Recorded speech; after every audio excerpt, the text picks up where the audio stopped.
Saya Yohan Nugrahanto. Ada nama tengah sebetulnya, tapi tidak disebut sejak saya tahbisan. Saya sebagai imam sekaligus rektor di paroki atau kami sebut sebagai chapel ya di Cimahi. Halo, selamat sore. Nama saya Clifton Sukandi dari Fakultas Teknik Prodi Arsitektur. NPM saya 6112401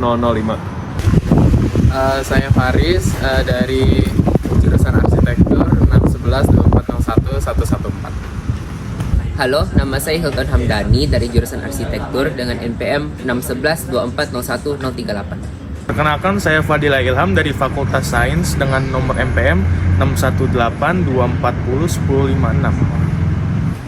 Dan memenuhinya. Untuk pertanyaan yang pertama, bagaimana pengalaman sebagai seorang Kristen Ortodoks di Indonesia, terutama di lingkungan dengan mayoritas agama lain? Oke, baiklah. Kami cukup lama tinggal di bumi, hampir 2000 tahun. Sejak tanggal tahun 33, kami sudah banyak menemukan jenis-jenis agama, jenis-jenis manusia, budaya. Dan kami rasa budaya kami yang kami pegang sekian tahun itu, puluh tahun, ratus tahun itu sama yang kami lakukan. Nilai-nilai kami sudah mulai terintegrasi dengan nilai-nilai yang diinginkan oleh dunia ini. Dalam bahasa filsafat, pertanyaan-pertanyaan abadi begitu, bagaimana manusia memutuskan atau menentukan cara mati, bagaimana dia bisa berdamai dengan lingkungan, kemanusiaan, bagaimana konsep kealahan dan sebagainya. Tidak jadi Pak. baiklah. Ya, bagaimana penganut Kristen Ortodoks menjalankan kegiatan keagamaan mereka?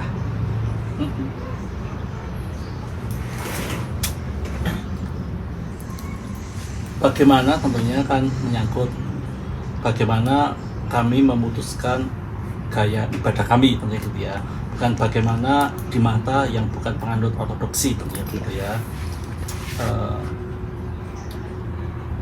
Kami punya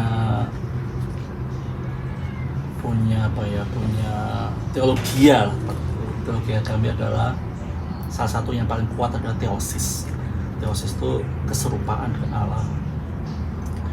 Secara prinsip adalah kami tidak begitu peduli dengan terlalu konsentrasi kepada sebuah identitas surga dan bumi, surga dan neraka. Kami tidak, tapi kami lebih konsentrasi Allah itu bagaimana kehendaknya, sifatnya. Jadi kami lebih fokus kepada apa, bukan kepada apa yang bisa diberikan kepada Allah yang Maha Kuasa, yang Maha Hebat, tapi bagaimana kami bisa memahami beliau, dia. Maka teosis itu adalah bagaimana kami mengelola keinginan tubuh kami, daging kami, supaya kami bisa satu gelombang dengan Allah. Semua ibadahnya akan disetting atau akan dikodiskan untuk kesana. Misalnya ibadah selalu diawali dengan puasa misalnya. Kok bilang kalau Kristen Ortodoks itu lebih kayak gaya hidup kan? Tantangan terbesar atau beberapa tantangan saat menjalankan gaya hidup Kristen Ortodoks ini gimana?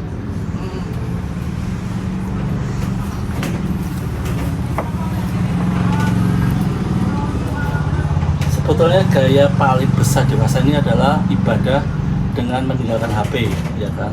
Meninggalkan pacar oke lah, gampang lah, nggak makan daging oke lah, meninggalkan HP susah. Ini canda.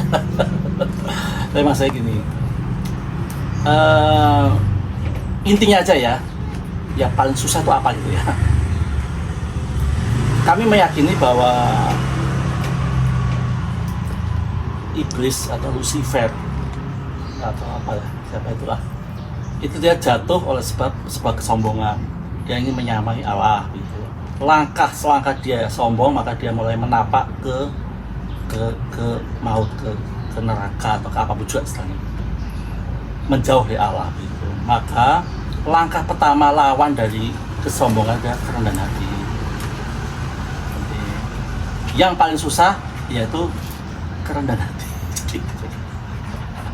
Bukan puasanya ketat atau enggak makan daging, iya atau tidak.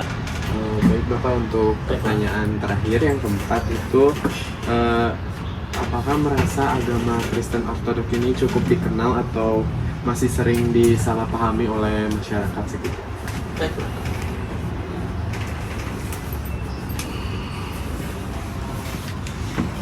Umat kami sebetulnya di dunia itu 400 sampai 500 juta. Kemudian Katolik itu 1,2, 1,3, banyak. Agama lain juga boleh dilihat data statistik. Kalau itu secara dunia global. Jadi kalau dikatakan minoritas tentunya termasuk adalah Indonesia ya, minoritas Asia ya. Usia kami juga cukup lama, hampir 2000 tahun, sama dengan Katolik, sama itu kakak adik sebetulnya, ada bedanya. Cuma cukup banyak lah sebenarnya, banyak teman sebetulnya. Di Rusia tentunya tidak ada susah, kita setiap kecamatan ada chapel gitu, ada kuil lah. Di Indonesia memang bukan kuil, tapi kuil. susah itu masih apakah susah? Ya sebagai ultra minoritas lah gitu. Ya susah, pasti akan susah menjawab, mengatakan. Tetapi kita ditolong oleh sebuah dunia yang sudah sangat maju, informatika sebagainya. Semua bisa dilacak dengan cepat, edukasi bisa dilakukan dengan cepat. Bagaimana keinginan tahuan itu dipenuhi, dia hanya beli pulsa ya, bisa beli dan tutup. Tanya ilmu, nggak usah beli buku lah. Jadi nggak ada masalah sekedar untuk edukasi nggak ada masalah. Cuma yang kadang disalahpahami itu adalah ortodoksi kesannya kuno, kaku, kemudian pakai jubah kayak gini ya. Jadi nggak asik gitu istilahnya. Doanya juga unik, nggak boleh pakai musik, nggak boleh pakai HP, hanya pakai lilin, pakai buku sebagainya.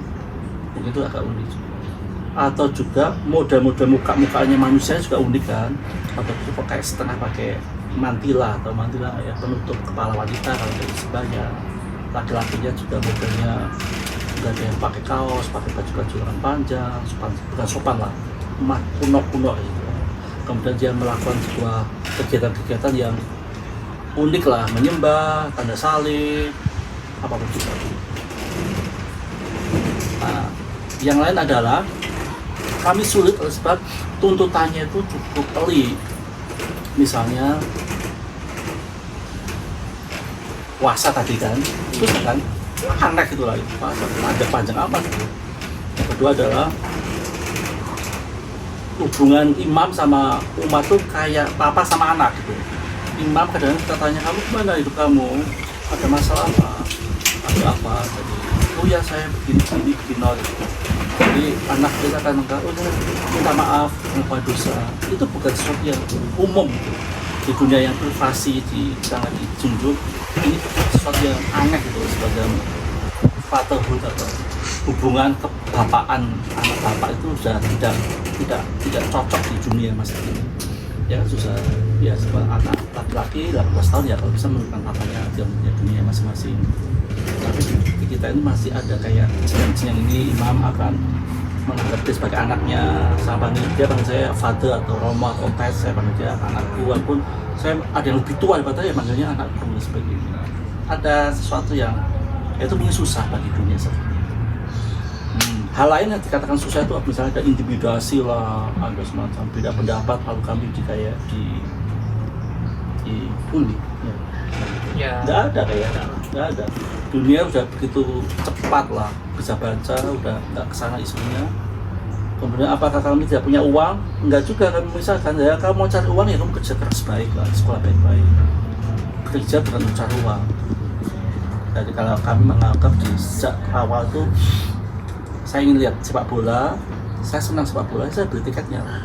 Untuk beli tiket apakah saya minta sama Tuhan? Ya nggak usah, kerja aja cari tiket. Bagi saya ortodoksi sebagai pilihan hidup ya otomatis nggak usah dihubungkan sama upah gitu, sama sesuatu ya gitu. Kadang-kadang itu nggak dipahami. Biasanya kan agama selalu ada hadiah-hadiahnya gitu kan, selalu ada hadiah surga lah, hadiah apalah gitu. Itu yang suka susah. Kami juga menganggap susah sebab ya udah memisahkan lah. Ya uang itu apakah untuk kasihkan kepada kaisar apa yang sepantasnya dan kepada Allah yang sepantasnya Allah. Ya itu susah. Apa lagi ya? Oh susah lagi mungkin, apakah susah juga? Tidak menikah itu susah nggak sih? Nggak tahu juga. Atau tidak makan daging itu susah atau enggak? Nggak tahu juga. Puasa susah enggak juga kan? Bukan isu yang utama kan. Yang utama cuma itu aja, biasanya kok unik, kok antik, gak umum, banyak tuntutan kayak kuno, tua, sebagainya dianggap kayak gitu ya, itulah. Untuk agama-agama yang radikalisme, saya pikir di Indonesia ya ortodoksi sih dianggap kayak tetap aja menjadi kayak, maaf katanya, musuh gitu. Tetapi biasa di Indonesia itu ya, biasa Indonesia itu pada umumnya itu tidak begitu suka sama Amerika, ya kan, sih gitu, karena dengan sistem kapitalismenya bukan kita ya, masih pada umumnya.